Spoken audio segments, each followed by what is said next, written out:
All right, guys, you remember how I told you in my last video about Beto O'Rourke how I don't like the politicization of these tragedies that are happening in our country? Well, I thought that, Beto could not be outdone in regards to political stunts designed to take advantage of a tragedy. However, Obama almost upstaged him with this tweet. A tweet that I find to be very, very, very tone deaf. But before I get into Obama's tweet, I actually want to go over this tweet right here that, again, shows you how far these people will go to politicize some of these tragedies. Now, this is not Obama, but this is a guy named Derek Lewis, and he has over 29,000 followers on Twitter, right? He did opposition research on one of the fathers that lost their kid, during this tragedy, and he says the father of one of the victims from the Texas shooting was pro-gun and literally championing Kyle Rittenhouse on Facebook. Wow, you did opposition research on one of the fathers to see if they supported ideas that you don't like, right? To see if they supported the Second Amendment, or they supported Republicans, or if they supported Kyle Rittenhouse. So what is that supposed to mean, right? Is that supposed to mean that we're not supposed to grieve for a father who lost their child because they had political opinions that you didn't like, right? Is that what you're implying? Because that, to me, sounds like what this guy is implying here, right? Why do political opposition research on a parent at all that lost a child? Why? Who cares? Why does politics matter? Why does their political opinions matter? They don't. They lost a child during a tragedy. But these people simply don't care, because the 88,000 likes and the 1,800 retweets are much more important, right? The dopamine high of some attention on the internet is much more important than letting a father grieve during a tragedy, right? Again, this is how low these people will stoop, right? This is how low they will stoop. But, this is something that's expected from woke revolutionaries on the internet trying to get retweets and likes. But back to the former president's tweet, you would expect better of him. However, he's not, and he's basically doing the same thing, in my opinion, that the woke revolutionaries are doing, trying to capitalize politically off of a tragedy. But it drives home a point that I've been trying to make to you guys about how the Democrats do this, how they take advantage of death and disaster in this country for their own political gain, right? It's almost as if they see these events as a holiday. I mean, actually, it's not even like almost as if they see it that way. They actually do, because they are celebrating the second anniversary of George Floyd's death like a holiday. Yes, you heard that first.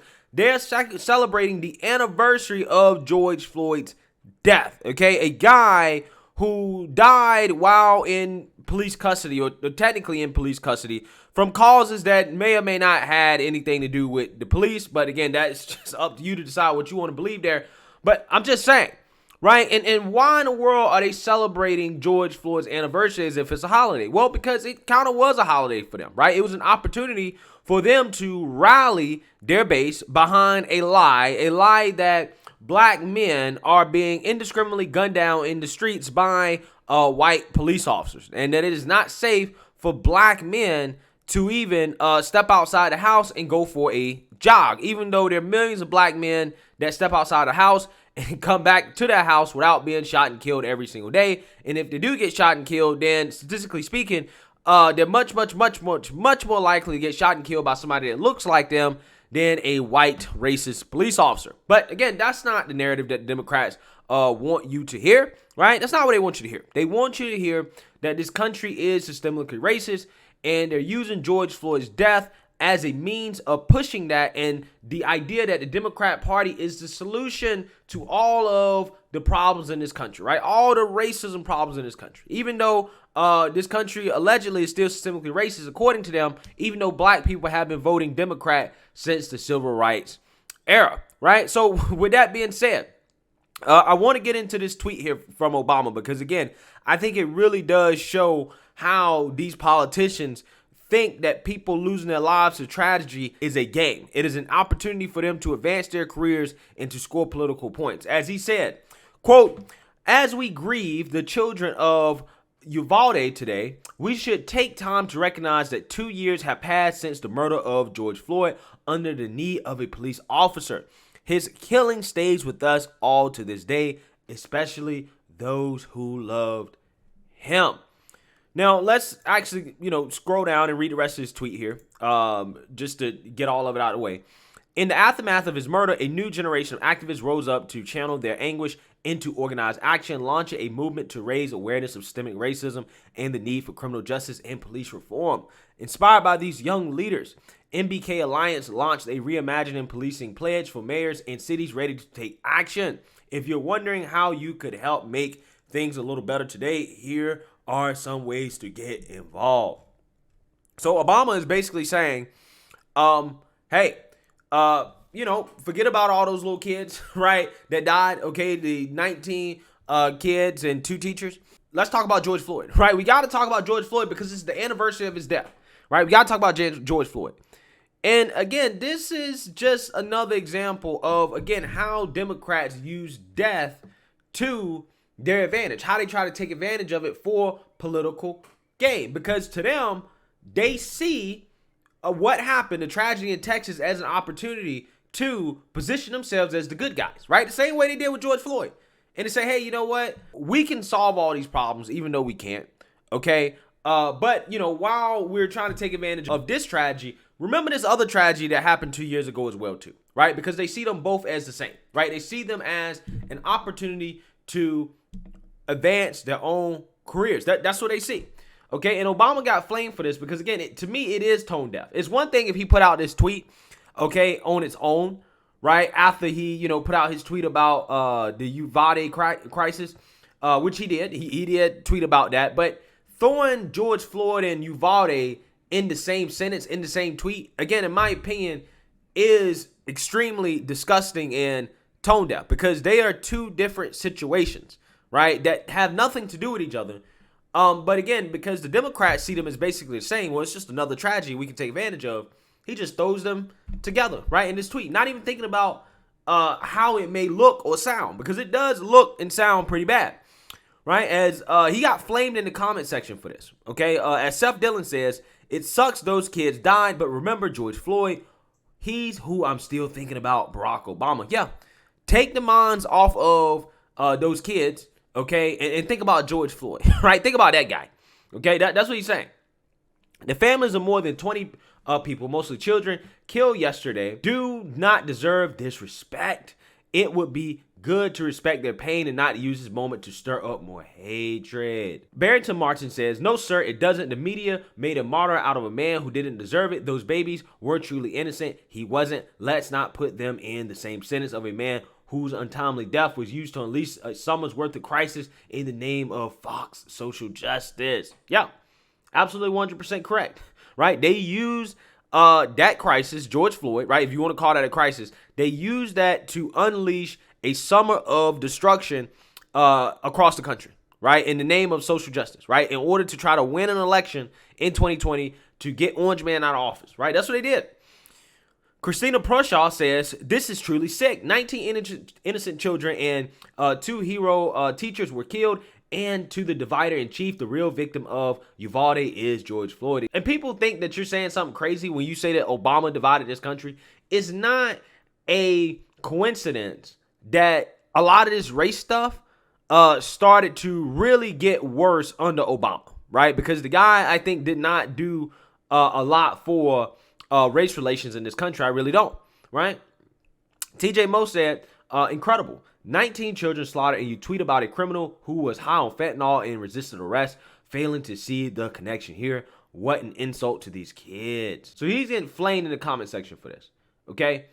Again, I don't know why in the world are they celebrate the anniversary of George Floyd's death in the first place. I really don't get it. But again, I actually do get it. I do know why they're doing it. They're doing it for political points. And if you don't believe me, look at this. Joe Biden is signing an executive order today, right? That's supposed to be historic, to advance effective and accountable policing and criminal justice practices in the wake of them being unable to come to a compromise with Tim Scott on police reform. So let's actually watch this video real quick. Advancing executive accountable policing and criminal justice practices to enhance public trust and public safety. And since I only have one pen, you're all going to get a copy of this. I don't have to do one stroke at a time with each pen.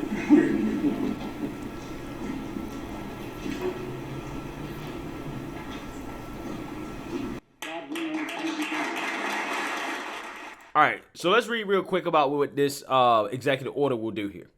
It says the executive order would direct federal law enforcement agencies to revise their use of force policies and restrict the use of force-threatening tactics like no-knock warrants and chokeholds. The executive order will also create a national registry for officers fired for abuse or misconduct and moderate the dispersions of military equipment to police.